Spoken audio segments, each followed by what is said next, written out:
लगे छी मिथिलावासी केहन छी अहाँ सब। हम ठीक छी। चलू आइ हम सब एकटा गेम खेलै छी। हम ना मिथिला के किछु एहन शब्द कहै छी जे अहाँ सबके शायद बुझल हैत नहीं बुझल हैत। अहूँ सब ना कमेंट में कहब अहाँ सबके जे भी बुझल हैत। तो सबसे पहले हम कहै छी नुआ, मतलब साड़ी। लोग अपन गाम घर में ना नुआ के ना साड़ी के नुआ कहै छथिन। दोसर जोड़न, दही जे छै ना दही जमाबै छियै एतऽ लोग जमावन कहै छै, हमसब मैथिली में ना मिथिला में जोड़न कहै छियै।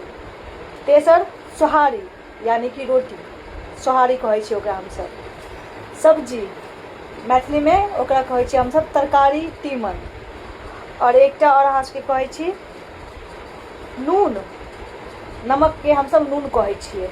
पानि, पानि कहै छियै पानी के।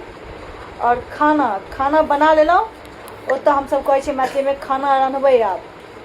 अहाँ सबके बताओ कतेक बुझल यऽ। हमरा जतेक बुझल हम बता देलहुँ। अब अहाँ सब कमेंट बताओ जे भी अहाँ सबके बुझल यऽ।